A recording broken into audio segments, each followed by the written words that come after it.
September 7, 1944, 7:40 p.m., the White House, Washington, D.C. The sound was the scratch of a fountain pen on thick presidential stationery. Franklin Delano Roosevelt sat at his desk in the Oval Office, his cigarette holder clenched between his teeth, his hand moving steadily across the paper, despite the fatigue that had become his constant companion. The polio that had crippled his legs 2 decades earlier had been joined by heart disease and exhaustion from managing a global war. But on this evening, the President of the United States was not tired. He was furious. Before him lay 3 decoded telegrams marked with the highest security classification. They had been transmitted from 3rd Army headquarters in France to the War Department in Washington over the previous 10 days. All 3 were signed by Lieutenant General George S. Patton, Jr., the most successful and most controversial American commander in Europe. And all 3 contained passages that made Roosevelt's blood pressure rise with each reading. The first telegram, dated August 28th, discussed the strategic situation in northeastern France. Buried in the 3rd paragraph was a single sentence that had caught the attention of Army Chief of Staff George Marshall. Canadian forces assigned to northern flank are proving inadequate to mission requirements and should be replaced with American units if operational tempo is to be maintained. The second telegram, dated September 1st, was more explicit. The Canadian Army's failure to close the Falaise Gap demonstrates fundamental deficiencies in leadership and combat effectiveness. Recommend all future operations minimize reliance on Commonwealth forces whose performance continues to disappoint. The third telegram, dated September 5th, was the one that had prompted Marshall to bring the matter directly to the President. Patton had written, in characteristic bluntness, "The Canadians are proving useless in exploitation operations. They lack the aggressive spirit and mobile warfare capability necessary for pursuit. Suggest their sector be assumed by American forces who can actually accomplish the mission." Useless. Patton had called the Canadian Army useless in official military communications to the War Department about America's closest ally and the nation that had been fighting Hitler since September 1939, nearly 3 years before Pearl Harbor brought America into the war. Roosevelt finished writing his response and set down his pen. He read what he had written, nodded with satisfaction, and reached for his telephone. "Get me General Marshall at the War Department, immediately." This is not just a story about military disagreements. This is the story of what happened when America's most famous general let his ego and prejudices override diplomatic necessity. This is the story of how Franklin Roosevelt, a master politician who understood coalition warfare better than most of his generals, handled a crisis that threatened the Allied partnership. And this is the story of what Roosevelt said, both publicly and privately, when confronted with Patton's contempt for Canadian soldiers who were dying by the thousands to liberate Europe. Because what Roosevelt said would determine whether the Allied coalition held together or fractured.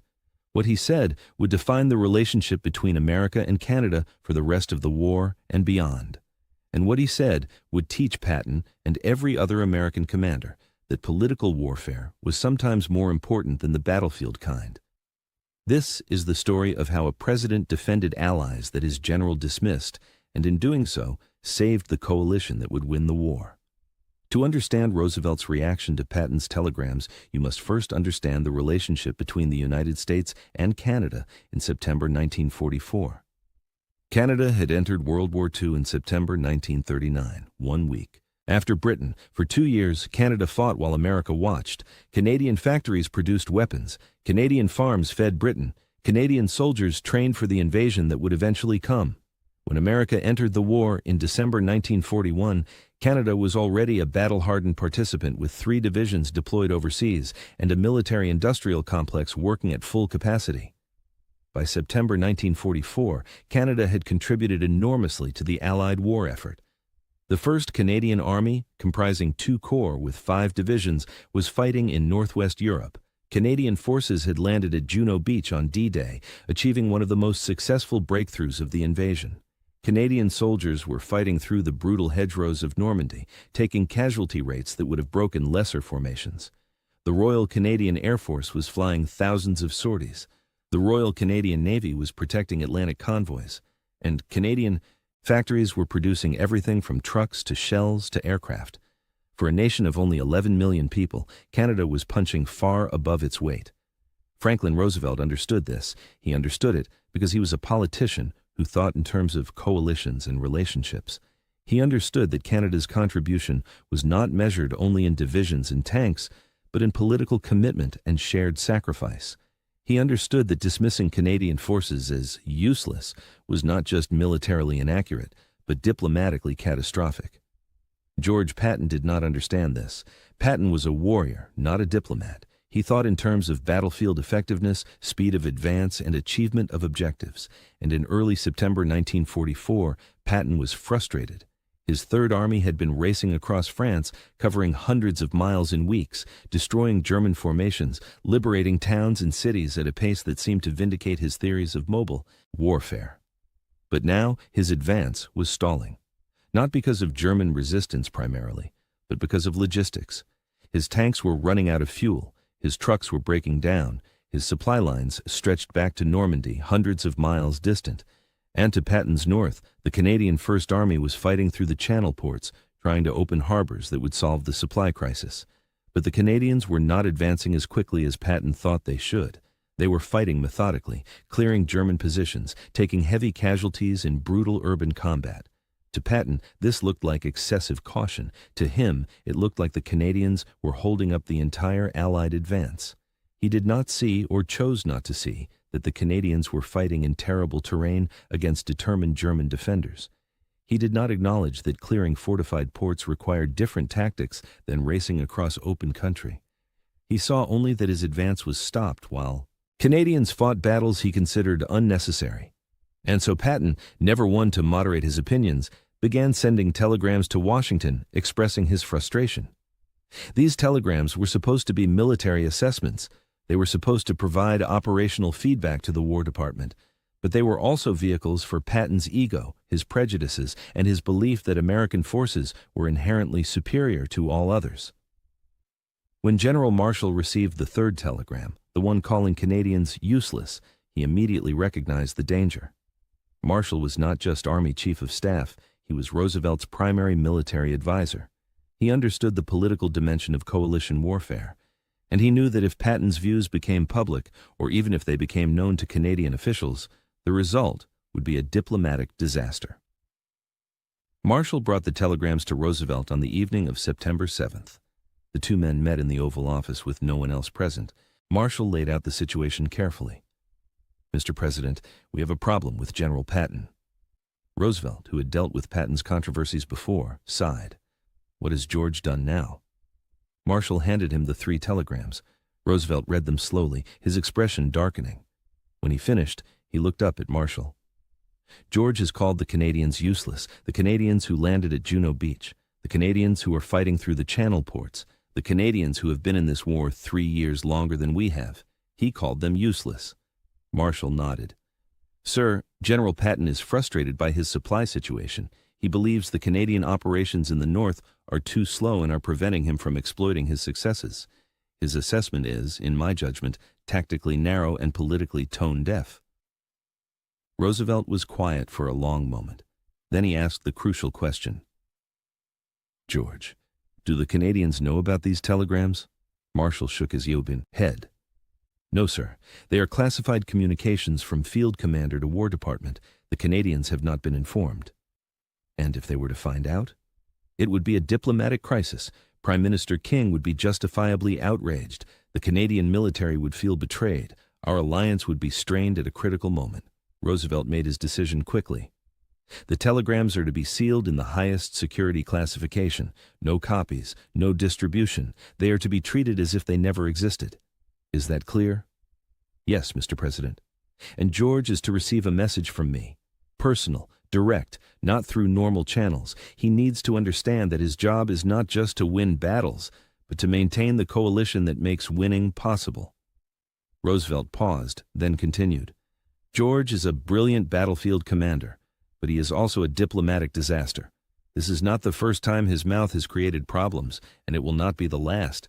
But he needs to understand that there are limits to what I will tolerate. Insulting our allies in official communications crosses that limit."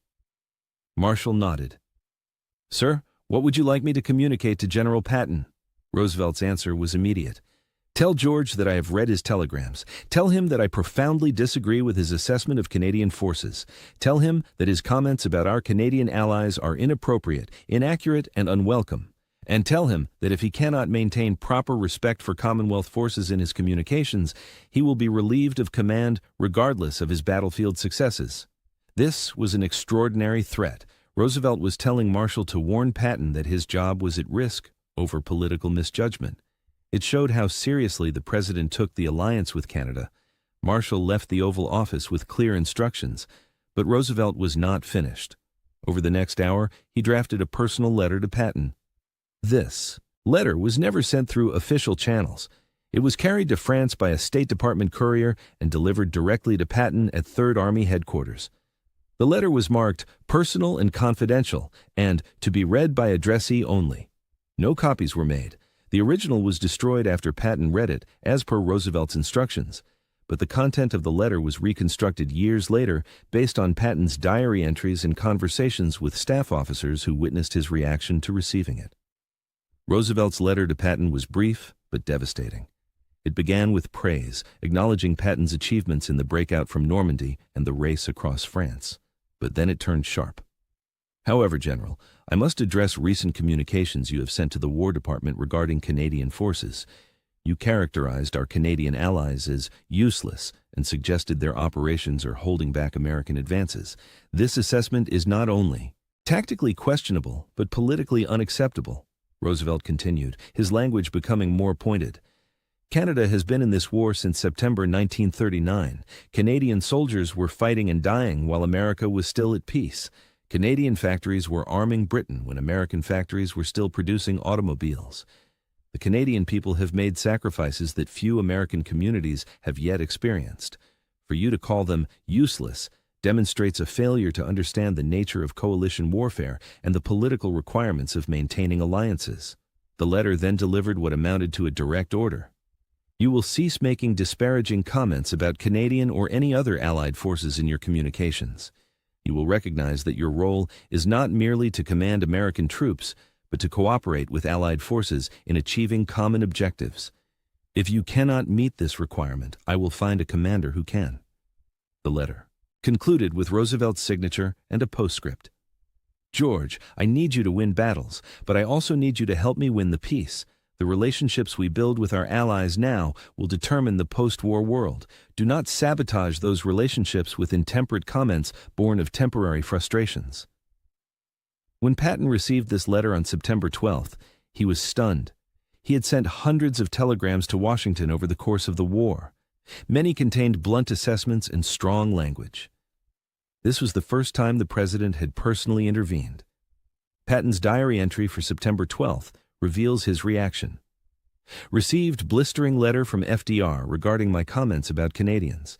President is apparently unaware of operational realities and is more concerned with political niceties than military effectiveness. However, message is clear. I am to praise Canadians publicly regardless of my private assessment. Politics trumps truth, it seems. This diary entry shows that Patton did not fundamentally change his opinion of Canadian forces, but he understood that he had been ordered to keep his opinions private. More importantly, he understood that Roosevelt was serious about the threat to relieve him of command. Patton valued his position too much to risk it over telegrams. But Roosevelt was not content with simply warning Patton. He also took steps to repair any damage that might have been done to the Canadian relationship. On September 14th, Roosevelt sent a personal message to Canadian Prime Minister William Lyon Mackenzie King. This message was carried by the American ambassador to Canada and delivered in person. Roosevelt's message to King was carefully crafted. It praised Canadian contributions to the war effort in specific detail. It mentioned Juno Beach, the Scheldt operations, and the sacrifices made by Canadian forces. It expressed Roosevelt's personal gratitude and the gratitude of the American people. Crucially, the message made no mention of Patton's telegrams. King never learned about them. But Roosevelt was establishing a record of American appreciation for Canadian efforts, creating political cover in case Patton's comments ever became public. In a follow-up conversation with his Secretary of State, Cordell Hull, Roosevelt explained his thinking. Cordell, We cannot allow our generals to undermine our alliances. Patton is a great battlefield commander, but he is also a political liability. I have dealt with his controversies before. The soldier slapping incident nearly cost him his career. These comments about the Canadians could have been equally damaging. Hull asked Roosevelt whether Patton understood the political dimension of his role. Roosevelt laughed bitterly. George understands only what he wants to understand. He sees himself as a warrior, above politics. He does not grasp that everything in this war is political. Where we fight, when we fight, who we fight with, all of it is political. The Canadians are not just military units to be evaluated on combat effectiveness. They are representatives of a sovereign nation that chose to stand with us. That choice has value beyond battlefield metrics. This conversation, recorded in Hull's memoirs published in 1948, revealed Roosevelt's sophisticated understanding of coalition warfare and his frustration with commanders who lacked that understanding. Over the following weeks, Roosevelt monitored Patton's communications carefully. The telegrams from Third Army headquarters continued to flow to Washington, but they contained no further disparaging comments about Canadian forces. Patton had learned his lesson, or at least learned to be more careful about what he put in writing. But Roosevelt also took steps to educate other American commanders about the importance of the Canadian alliance. In late September, he hosted a dinner at the White House for senior military officers rotating back from Europe. During the dinner, Roosevelt steered the conversation to coalition warfare. "Gentlemen, I want to talk about our allies, particularly the Canadians. I'm concerned that some American officers do not fully appreciate Canadian contributions to this war. Let me share some facts that might provide perspective." Roosevelt then delivered what amounted to a lecture on Canadian sacrifices. He noted that Canada had mobilized a higher percentage of its population than the United States. He described Canadian casualty rates, which were proportionally higher than American rates. He mentioned Canadian industrial output, Canadian food production, Canadian financial contributions. The point, gentlemen, is that Canada is not a minor partner in this war. They are a major contributor whose efforts deserve our respect and gratitude. Any American officer who fails to show that respect is failing in his duties, regardless of his battlefield accomplishments. This dinner conversation was witnessed by multiple officers who later recorded it in diaries and memoirs. It showed Roosevelt using every opportunity to reinforce the political message that Patton had violated. In October 1944, Roosevelt faced a related challenge that tested his commitment to defending Canadian contributions. Republican presidential candidate Thomas Dewey, challenging Roosevelt for the presidency, began attacking Roosevelt's conduct of the war.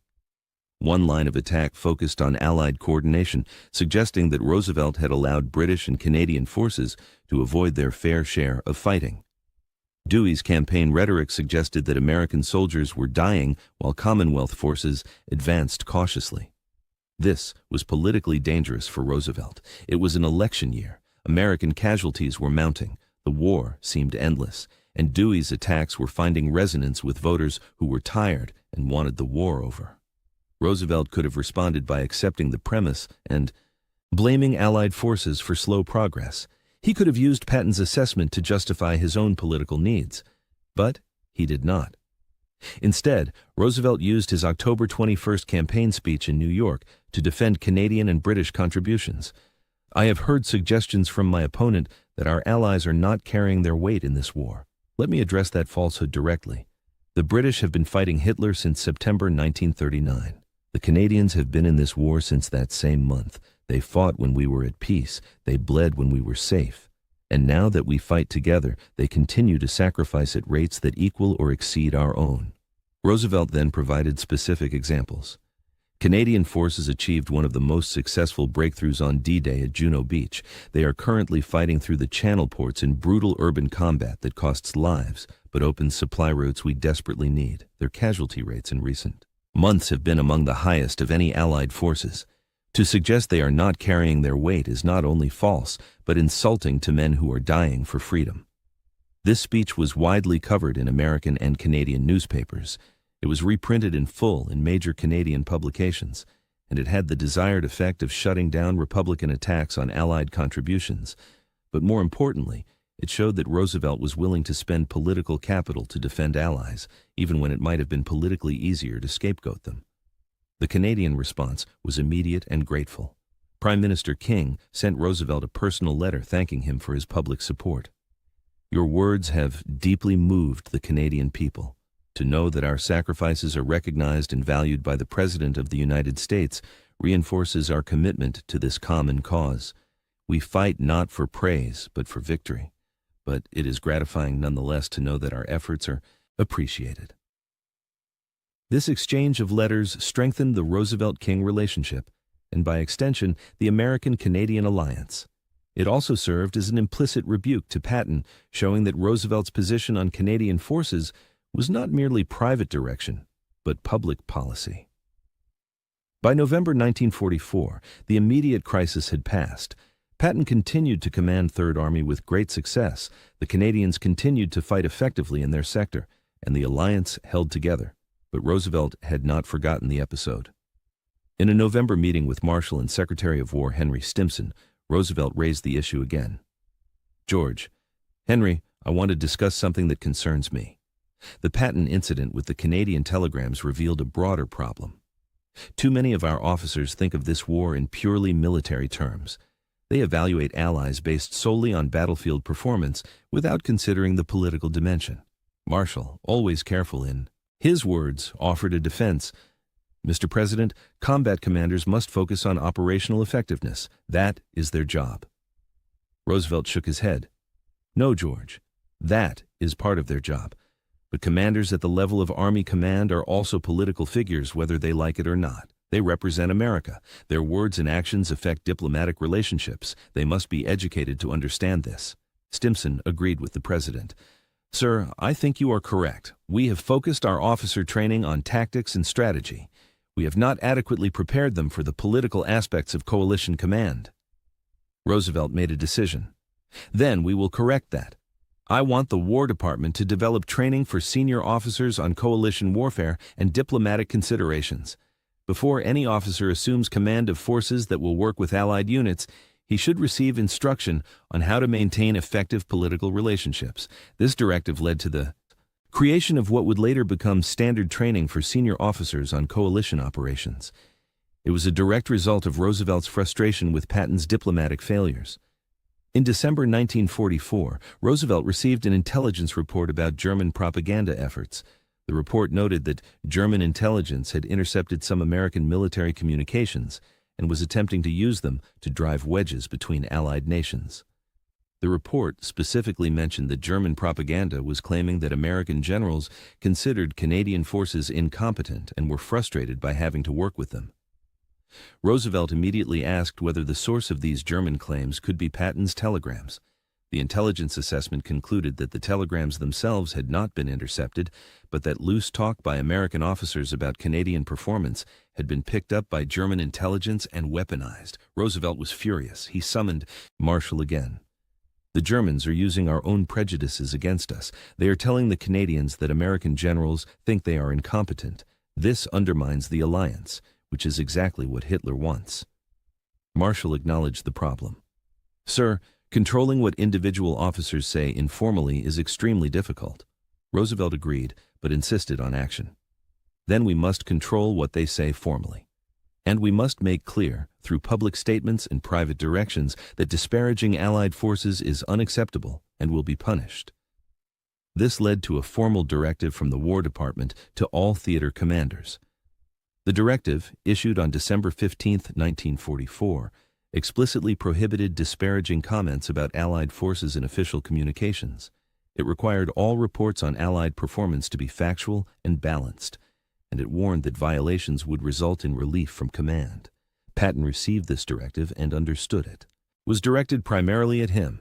His diary entry for December 16th was bitter. "New directive from War Department forbids honest assessment of Allied performance. We are to pretend all forces are equally effective, regardless of observed reality. Political correctness now trumps military honesty. This will make winning the war more difficult." But Patton complied. He had no choice. Roosevelt had made clear that the political requirement to maintain alliance cohesion was non-negotiable. By January 1945, the immediate controversy had faded. Patton focused on his military operations. The Canadians continued their grinding advance through the Netherlands, and Roosevelt focused on planning for the post-war world. But the episode had taught Roosevelt something important about managing coalition warfare. The most dangerous threats to alliances often came not from enemies, but from supposed friends who let prejudice and frustration override diplomatic necessity. After the war, the story of Patton's useless telegrams remained classified for decades. Roosevelt had ordered that they be sealed, and they were. When George Marshall wrote his memoirs, he made no mention of the incident. When Patton's own diary was published posthumously, the September 12th entry mentioning Roosevelt's letter was heavily edited to remove the context.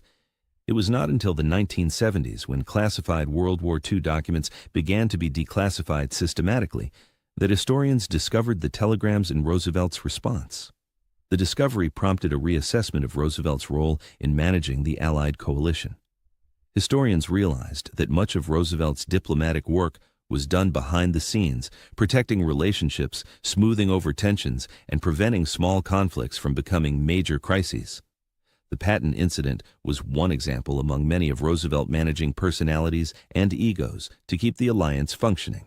When Canadian historians learned about Patton's telegrams in the 1970s, there was brief controversy.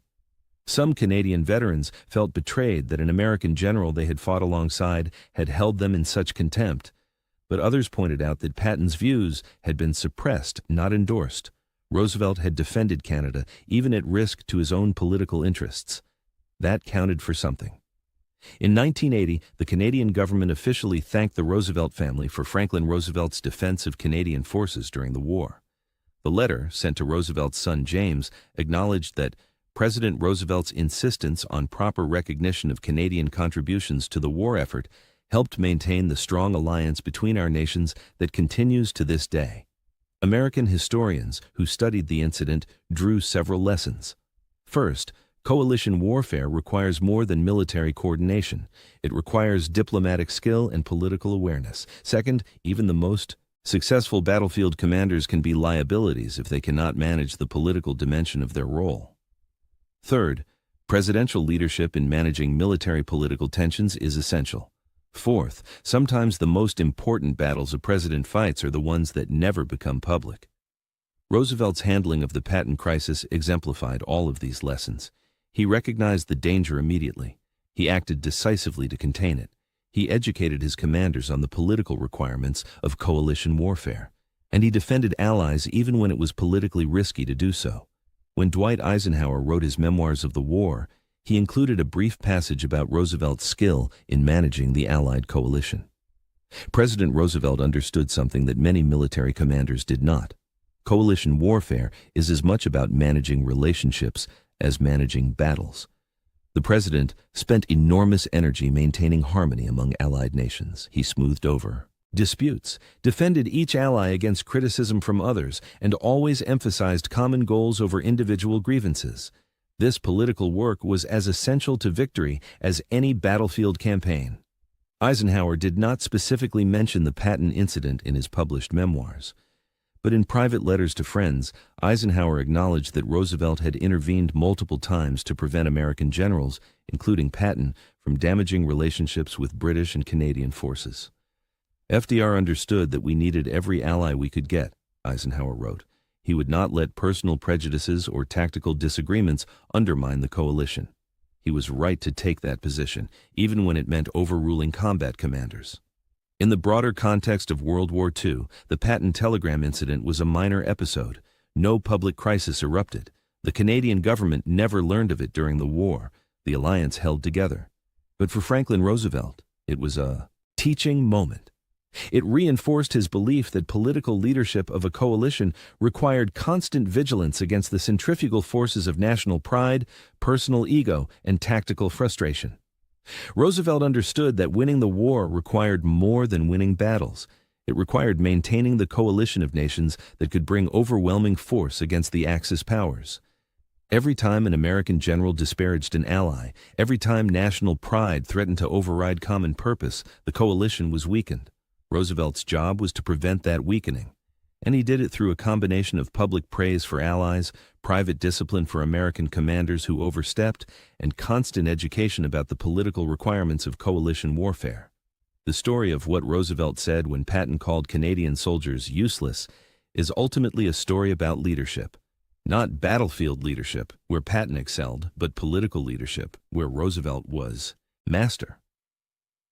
Roosevelt said, publicly and privately, that Canadian contributions to the war effort were essential and deserving of respect. He said that American commanders who failed to show that respect were failing in their duties. He said that political requirements sometimes trumped tactical preferences, and he said that maintaining the coalition was as important as winning battles. These statements, made in telegrams, letters, speeches, and conversations, defined Roosevelt's approach to coalition warfare. They kept the alliance together through the difficult months of 1944 and 45, and they ensured that when victory came in May 1945, it came to a coalition that had held together despite the enormous stresses of modern war. Patton never publicly acknowledged that Roosevelt had rebuked him over the Canadian telegrams. His autobiography, written before his death in December 1945, made no mention of the incident. But those who knew. Patton noted that after September 1944, he was more careful about how he characterized Allied forces in official communications. He still had private opinions, but he learned to keep them private. Roosevelt died in April 1945, less than a month before Germany's surrender. He did not live to see the final victory he had worked so hard to achieve, but his legacy included the strong alliance with Canada that survived the war and continues to this day. That alliance survived partly because Franklin Roosevelt understood that words matter, that respect must be shown even when performance disappoints, and that political relationships require constant maintenance and protection. When historians assess Roosevelt's wartime leadership, they focus on big decisions. The decision to prioritize the European theater, the decision to demand unconditional surrender, the decision to develop the atomic bomb. But Roosevelt's daily work of managing the coalition, of protecting relationships, of disciplining commanders who threatened those relationships, was equally important to victory. The Patton telegram incident was one small example of that daily work, but it exemplified Roosevelt's approach. Allies were to be defended, not scapegoated. Commanders were to be educated, not indulged. And the coalition was to be protected, whatever the political cost. In the end, what Roosevelt said when Patton called Canadian soldiers useless was simple but profound. He said no. No, that assessment is wrong. No, that language is unacceptable. No, you will not undermine our allies. No, political requirements matter as much as military effectiveness. And no, I will not let you damage relationships that took years to build and that we need to win this war. That no, delivered firmly and backed by the threat of relief from command, kept the alliance together. And keeping the alliance together won the war. That is Franklin Roosevelt's legacy in coalition warfare, not just the big strategic decisions, but the 1,000 small interventions that prevented the coalition from fracturing. The Patton telegram incident was one of those interventions, and it showed why Roosevelt was not just a wartime president, but a master diplomat who understood that victory required not just defeating enemies, but maintaining friendships. George Patton was a great battlefield commander who helped win the war. Franklin Roosevelt was a great political leader who held together the coalition that made winning possible. When those two approaches conflited over Canadian soldiers in September 1944, Roosevelt prevailed, and the coalition survived to achieve victory.